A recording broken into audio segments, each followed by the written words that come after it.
Hello, this is Representative Pam Powers Hanley.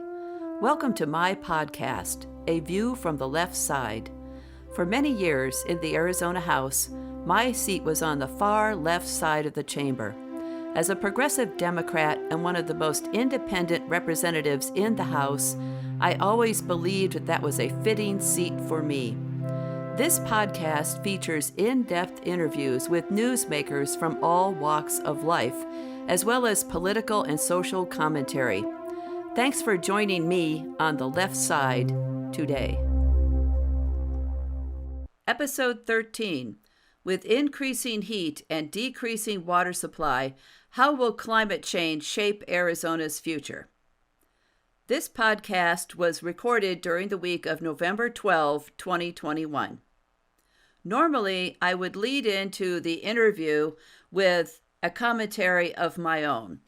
I was planning on writing one regarding my grandchildren and how lack of bold action to tackle climate change is shortchanging future generations and harming the earth.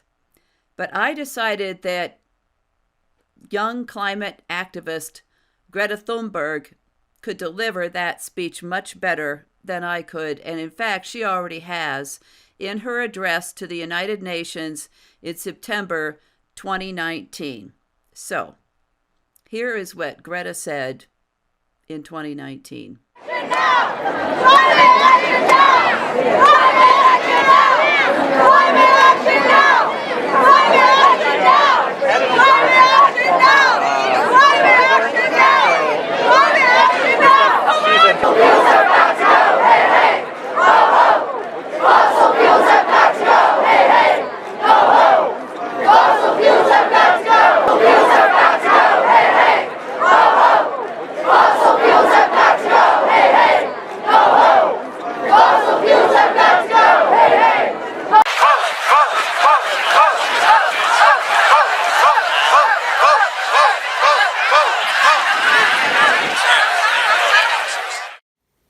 Greta, your first climate strike was a lonely event a little over a year ago, and in the intervening time, you have sparked the interest of millions, literally, of children around the globe, demanding action for climate change.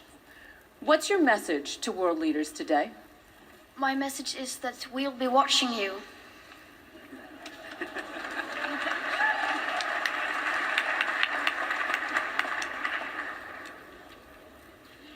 This is all wrong. I shouldn't be up here. I should be back in school on the other side of the ocean. Yet you all come to us young people for hope. How dare you? You have stolen my dreams and my childhood with your empty words, and yet I'm one of the lucky ones. People are suffering. People are dying. Entire ecosystems are collapsing. We are in the beginning of a mass extinction, and all you can talk about is money and fairy tales of eternal economic growth. How dare you?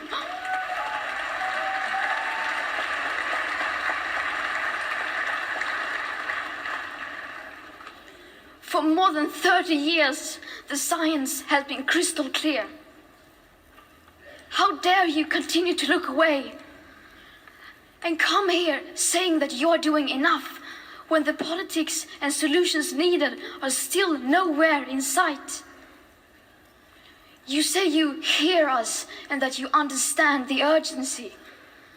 But no matter how sad and angry I am, I do not want to believe that. Because if you really understood the situation and still kept on failing to act, then you would be evil, and that I refuse to believe.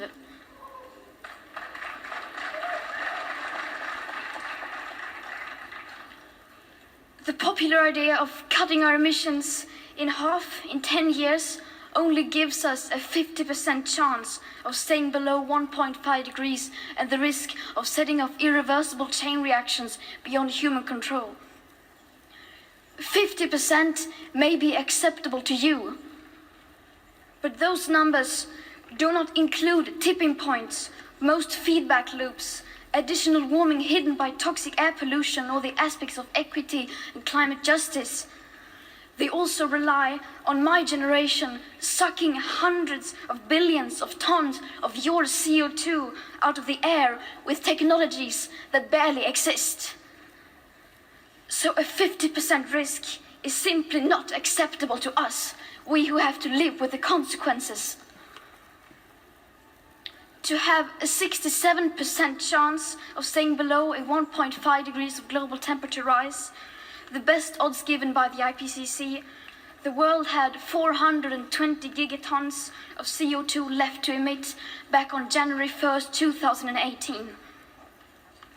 Today that figure is already down to less than 350 gigatons. How dare you pretend that this can be solved with just business as usual and some technical solutions? With today's emissions levels, that remaining CO2 budget will be entirely gone within less than 8.5 years. There will not be any solutions or plans presented in line with these figures here today, because these numbers are too uncomfortable and you are still not mature enough to tell it like it is. You are failing us. But the young people are starting to understand your betrayal. The eyes of all future generations are upon you. And if you choose to fail us, I say we will never forgive you.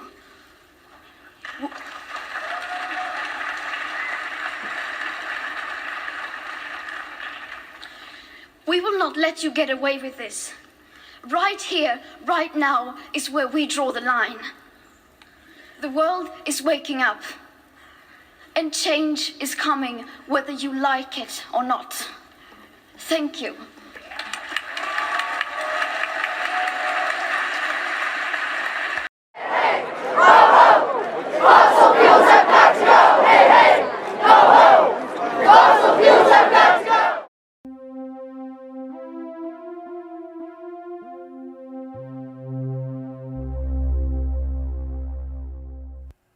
My guest today is Sandy Bahr. She's the chapter director for the Grand Canyon chapter of the Sierra Club. The Sierra Club keeps legislators very well informed regarding environmental issues, particularly water and what's going on with the different water negotiations like the Drought Contingency Plan, or also what's going on with the crazy bills that the Republicans come up with. So when I'm trying to make a vote and I don't understand a bill and it's very complicated, I always am suspicious. And so I text Sandy Bahr and I say, is this a good water bill or a bad water bill? Please give me the background. And she sends me all this information and she keeps us all informed. And so today she's going to talk with us about climate change and the environment and how that's going to affect Arizona's future. When I think about climate change, I start worrying about water. Let's start with water, Sandy, and maybe perhaps a little bit about the Sierra Club and the work that you do. Well, thanks so much for inviting me to be here today. Yeah, the Sierra Club is an environmental group. It's a national organization with chapters in every state, multiple chapters in some. In Arizona, we have the Grand Canyon chapter, and we work on a broad range of environmental issues, justice and equity issues, definitely democracy issues as well. And our chapter sets priorities each year. Water is always one of them, but the number one priority for the organization is addressing the climate crisis and doing so in a way that also addresses the structural inequities that are in the system. And I've been working for Sierra Club now for 24 years and all in Arizona. Arizona's been my home for more than 30 years. So with that, I guess I can jump in and talk a little bit about water. We in Arizona know we live in a dry state. Big chunk of Arizona is part of the Sonoran Desert. And so it's dry here anyway, but with the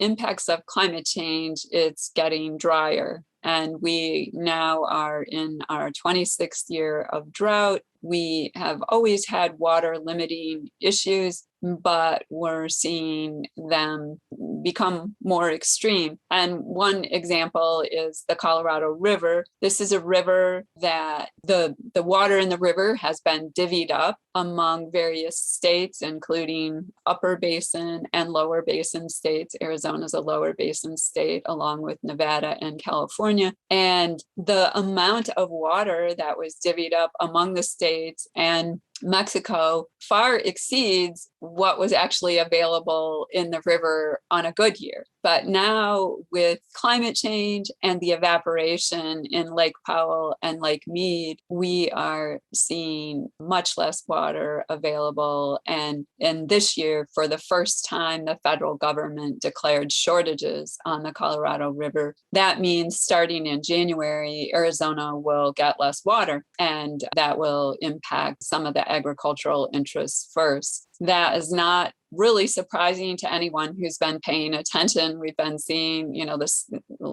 the snowpack go down, and that really affects what is in Lake Powell and Lake Mead. Next year, we're even potentially looking at Lake Powell dropping to a point where electricity cannot be generated at Glen Canyon Dam. These issues are all connected, and that's just the Colorado River. Then we look at groundwater in Arizona, which unfortunately is managed separately from surface water. We have these active management areas in places like Phoenix and Tucson and Prescott, and those active management areas were established to try to limit groundwater pumping. In the beginning, I think they did, and they still do to some degree, but over the years, there have been all of these, I guess what I'll kindly call loopholes created for development and agriculture too, that mean that in most of the active management areas, we are still withdrawing more water than is being recharged. The only active management area where that wasn't happening was Tucson, but with the reductions predicted in the water we get from the Colorado River through the Central Arizona Project, the Tucson AMA is likely not to stay in that safe yield mode, which is a little bit of a fiction anyway, but I won't go too far into that. And so we have the AMAs, active management areas, where we're still mining groundwater. And then outside the active management areas, anything goes with groundwater pumping. And so we've seen more and more what I call the super pumpers come in. These big agricultural outfits come in, pump a lot of water, dry up their neighbors' wells, cause the water table to drop. And then, of course, development can take place outside these active management areas without having adequate water. And unless you're the first time buyer, you may not even know that there isn't adequate water. So a huge consumer issue. And then the other thing I would say about groundwater pumping and other diversions is they are killing our other rivers. We have lost a lot of our perennial rivers in Arizona. They've become intermittent or ephemeral meaning they only flow when we have rain. We've lost a lot of them already. And then the ones that remain are very much threatened. The San Pedro River, which is a critical river economically and environmentally. It's a huge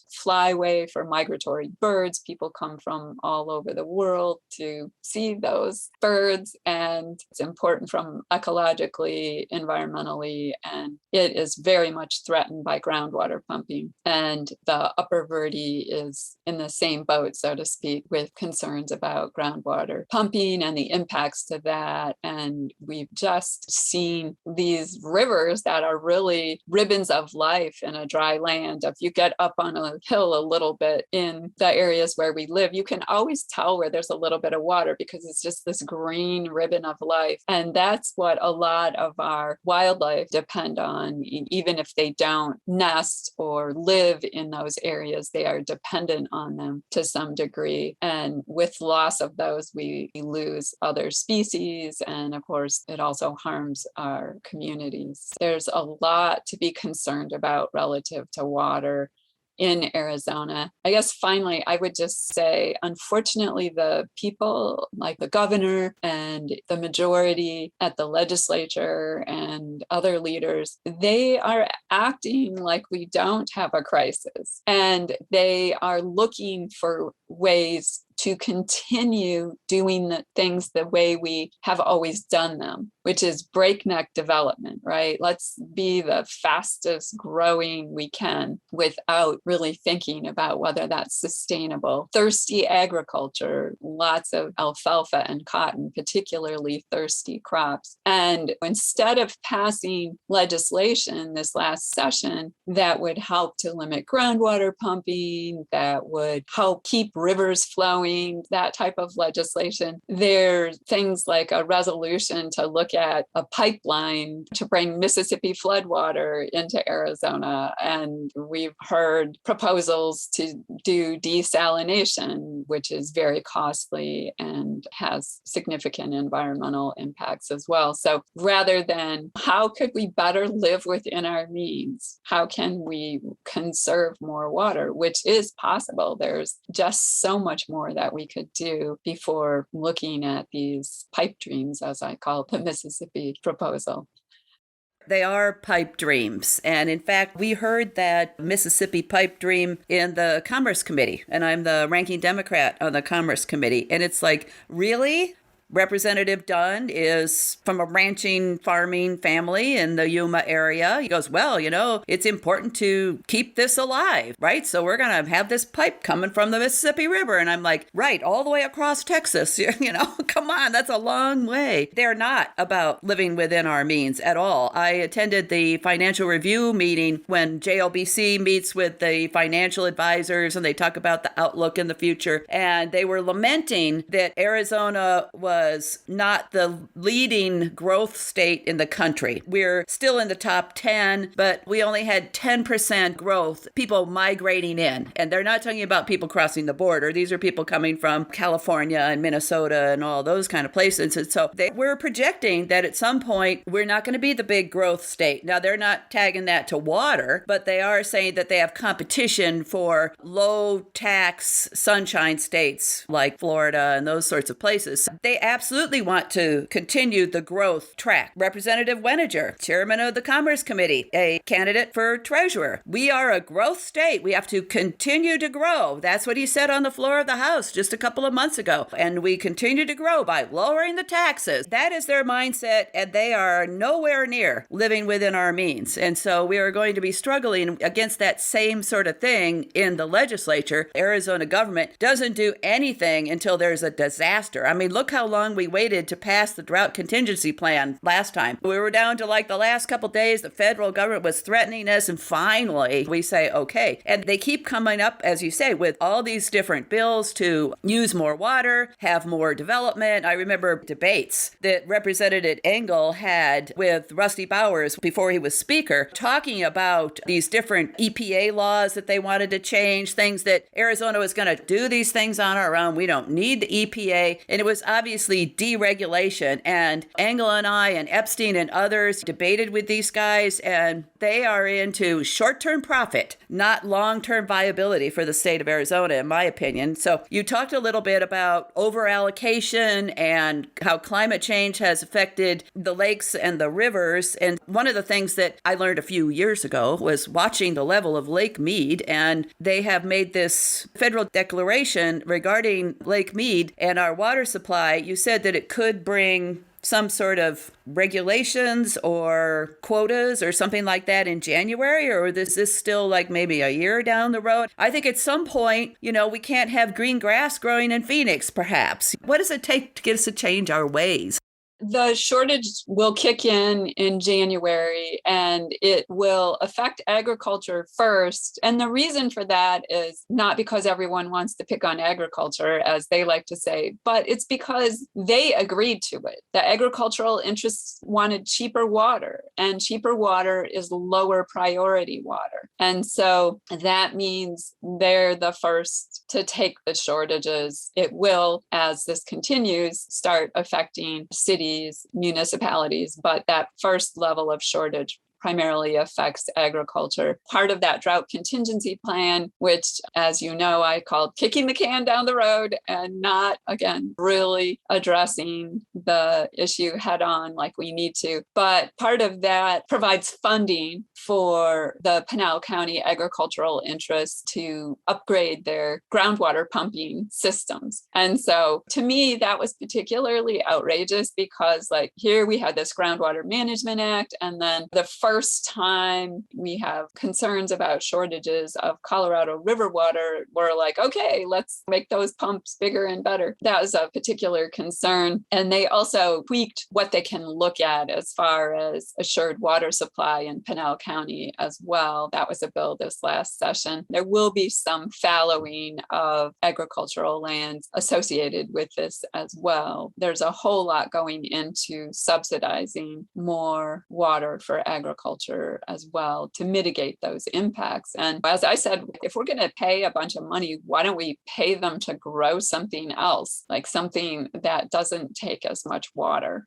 I've been talking about that for a long time. When I first started running for office back in 2016, I was saying there's water issues. Why aren't they switching out crops? Why don't they work with the University of Arizona and the Cooperative Extension to test the soil and come up with things that would be restorative crops that could grow without gobs and gobs of water? You had mentioned earlier these really heavy water use crops, and I've seen pictures up in Mojave County and also down in Cochise County where they have people coming in from other countries, and they have these big glowing green spots of alfalfa that you can see from the air, and then surrounded by desert. They're using our water to grow feed crops for other countries instead of even using it for food for the people of Arizona. And we're incentivizing that sort of thing. There was a story, I think it was even in the New York Times, about somebody from Wilcox. They were carrying water in Wilcox because this area had gone dry because of the alfalfa and the other crops that were overpumping out in that area. I've been in Arizona 40 years. My first job was working out in Benson at Arizona Electric Power Cooperative. I did a lot of traveling around rural Arizona. The San Pedro was a rushing river back in 1982, and it was just amazing. And I remember going out Cascabel Road, and it was kind of a mesquite bosque then. Before they brought the cows and they brought the farming south of Cascabel, and now that river is, like you say, ephemeral. Pops up when there's rain. People were tubing on the San Pedro River in the 80s out there in rural Arizona. You're not doing that anymore. It's really sad. And the Verde River was so beautiful. I'm sad to hear that that is being threatened. Anyway, so are we going to have shortages in 2022? Are we going to have rationing? We won't have rationing. There will be the shortage that will, again, affect agriculture. It won't affect the cities. And,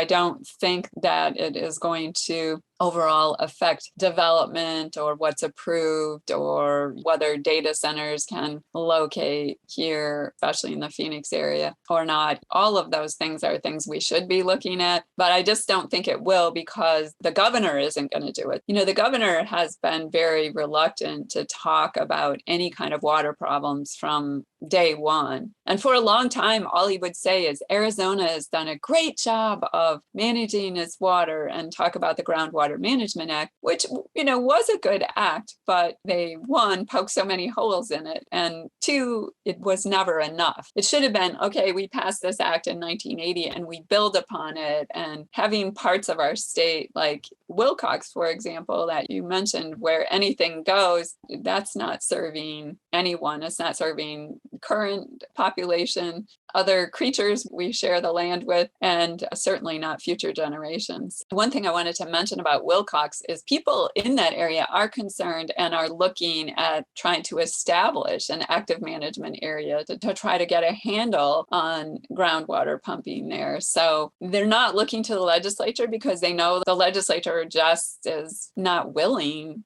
to even hear these important bills. That's one of the things that I find find really disturbing. It's not like they hear a bill and they say, oh, well, here's a problem with it, and maybe people could get together and fix it and we could move forward with it. It's the chairs of the respective natural resources, energy, and water committees won't even hear them. Representative Gail Griffin in the House has blocked any kind of positive environmental legislation for a long time, but especially on water. Even bills coming from people in her own party. Representative Regina Cobb has had a couple of water bills to try to make it easier to establish irrigation non-expansion areas or to do rural water management, give counties more authority to do that. And Representative Griffin would not even hear those bills, let alone pass them out of committees. So that's what we're dealing with. And that's why people are looking for other ways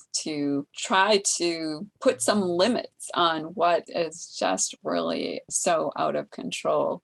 This summer, we had an awful lot of rain in Arizona after 2020 summer, which we saw extreme heat and almost no rain, at least down here in Tucson. There was almost no rain in 2020. In 2021, I think only in the month of July, my birthday month, I was so excited for this present. We had like 8 inches of rain in Tucson, and I noticed a lot of parts of the state had a lot of rain, and some people down here say, oh, the drought must be over because we had all this rain in 2021. And I was wondering if you could speak to that.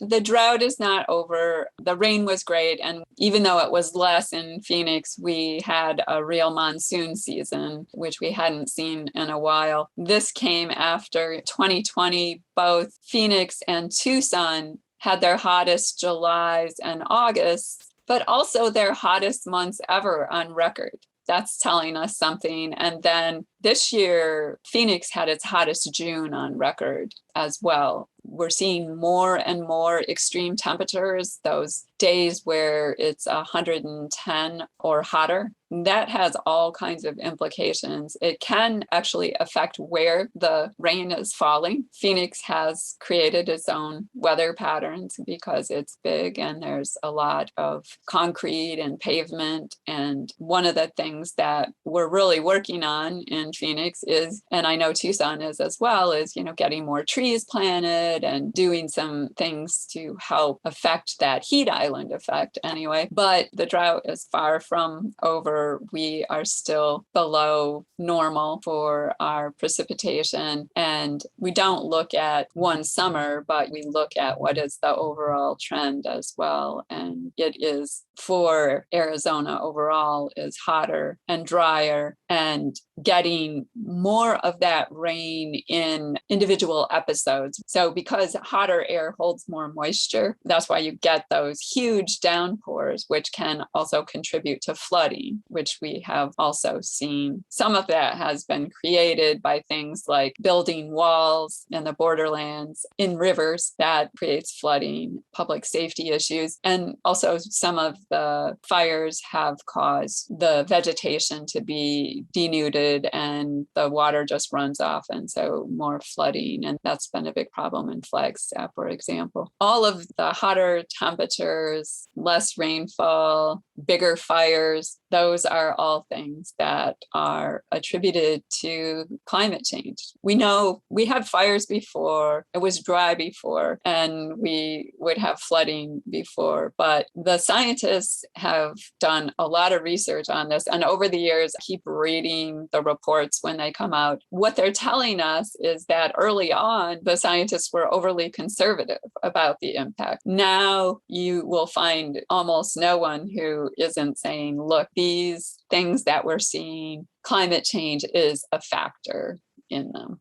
I came of age during the era when Silent Spring and some of those other classic environmental books were published, and I read them in college. I've been kind of an environmentalist my entire adult life, and so I see what's going on, and I have my hair on fire over this. I see what's going on in Arizona with the temperatures and the fires, but then I also look at what's going on with the big climate change conference and the warnings about just 1.5 degrees hotter. And And I think a lot of people are like, yeah, 1.5 degrees, not a big deal. Well, if you're living in a place like Yuma or Mojave, where you already have temperatures over 120 in those areas, adding more to that, that's more air conditioning, that's more taxation on the electrical grid that is not necessarily up to the task, that's more water usage when we are not having so much water. It's a snowballing thing, and it's mind-boggling that the other side of the aisle says, oh, how can we get more people to move here? Or how can we encourage computer chip manufacturers to move here? I mean, I was really shocked at the bill that we had in 2021 where Taiwan was having a drought because they only had 80 inches of rain. And so the Taiwanese chip manufacturer wanted some place to go. Arizona, yeah, we don't have anything like 80 inches of rain, but we've had incentives to come. And as soon as we passed that big incentive bill, they said, oh yeah, we're going to Arizona. Where are you going to get the water from? They've got blinders on the climate change conference. Could you talk a little bit about the changes in the temperatures and what they're talking about at that level? I think a lot of people don't terribly understand how important this is. And we've been warned. I think it was 2018, there was a big report that was put out. And I remember mentioning this environmental report during the clean elections debate. And Dr. Freeze was there and Anna Henderson, who was our Republican opponent. And there was quite a few Republicans in the audience. It was an in-person debate for LD9 candidates. And I mentioned the climate change report, and that one said 12 years or we're really screwed. And I mentioned it, and I'm serious, the Republicans in the audience laughed at me. And I don't think that attitude has changed. So could you address the temperature changes and what we're up against? It is a crisis. It's not hyperbole to call it a climate crisis. And related to that, we also have an extinction crisis that is affecting all of the other creatures that we share this planet with. But we do have basically this decade to stabilize the climate. We are going to continue to experience the impacts of climate change because the carbon dioxide stays in the atmosphere for hundreds of years. What scientists, the Intergovernmental Panel on Climate Change, they come out with reports periodically. And the report they came out with this year, they said, look, we need to do more to reduce methane emissions because methane is a more powerful climate changing gas, but it does not stay in the atmosphere as long as CO2. So they recommended doing more immediately to reduce methane emissions. But basically, yeah, we have this decade if we're going to avoid the worst impacts of climate change. I mean, we already know people are being displaced. We already know that there are climate immigrants, people who can no longer grow what they were growing or live where they were living because of the impacts of climate change. And we are going to see a lot more of that if we don't immediately bend that curve down significantly relative to emissions and stabilize the temperature increase. Here in Arizona, we have seen our temperatures go up. And I know you mentioned a little bit about that. I wanted to mention that this is also a huge public health crisis. Heat kills people. We're seeing more and more people die from heat-related deaths. And not just outside, although those who are unhoused are a chunk of the deaths that we see. They're definitely vulnerable. But people inside their homes where either their air conditioning has been turned off, possibly because they're concerned about paying the bills, or they don't have air conditioning at all. And so we're seeing that as well. There are all kinds of diseases that we're more susceptible to and that are shifting with the changes in climate as well. And so I think it's important for people to recognize that, yeah, it's not just like, oh, it's hotter, I'm going to turn my air conditioning down or whatever. It is killing people and in record numbers in Arizona, particularly here where I live in Maricopa County. So for those direct heat-related deaths, we need to bring the temperature down and also help to mitigate it in the meantime. But also rising sea levels, the more extreme weather. We know the hurricanes are more fierce and more frequent because of climate change. And even the storms that we see in Arizona can be that way. This overall destabilizing of the climate has huge, huge implications for not whether or not planet Earth will be here, it will, but whether or not we can be here and how many other creatures we're going to take out along with it. And so I think most of us would like to address climate change and help sustain humanity and a lot of other plants and animals. So we're just about out of time, but one thing I was really concerned about with the summit was that it looks like the world leaders are really not in charge of this, that it's the corporations that are in charge of what's going to happen into the future. Do you have some couple minutes of parting thoughts on this? Well, I'm always concerned about that. I see it firsthand at the Arizona Legislature. We know that it influences what happens in Congress, where you have Senator Joe Manchin blocking major climate legislation and our senior senator, Senator Sinema, not helping with that either. And this is the moment. We need to do big stuff. The scale of the problem is huge, so we need to do it. This is the time to say no to the fossil fuel industry. And I was glad that there was a pledge to stop funding fossil fuel projects at the conference in Glasgow. But you're right, big fossil fuel interests have far too much influence there. Here in the US with our Congress, and certainly here in Arizona with our legislature. And we need to call them out. We need to expose it. And we need to elect people to office that are willing to say no to it. Well, that's for sure. And we have a lot of opportunity in 2022 to elect different people for the legislature because there's going to be so many open seats. And so keep up the pressure, Sandy. We need people like you up there. We need your facts and figures. It's really invaluable. And I can't tell my listeners enough how important people like you are, because we always know we'll get the straight scoop from you and we'll get the numbers, and it'll help us with our debates. And so again, thanks for talking about this topic with me and helping my listeners understand what's going on. And sorry, Tucson, the rain did not stop the drought. There are lots of people around here who are trying to have their own little oasis because they see what's coming down the pike. We have water harvesters. We have people growing heirloom vegetables in their backyards. And so there's a lot of people in Tucson who are really trying to, I guess, do what they can do individually, even if they can't get the government to do what they're supposed to be doing. Thank you. Yeah, it's been a pleasure. And yeah, thank you for everyone who is doing what they can, because it does make a difference. Everyone doing something really matters. So thank you. And voting is really good to do. Well, thanks a lot.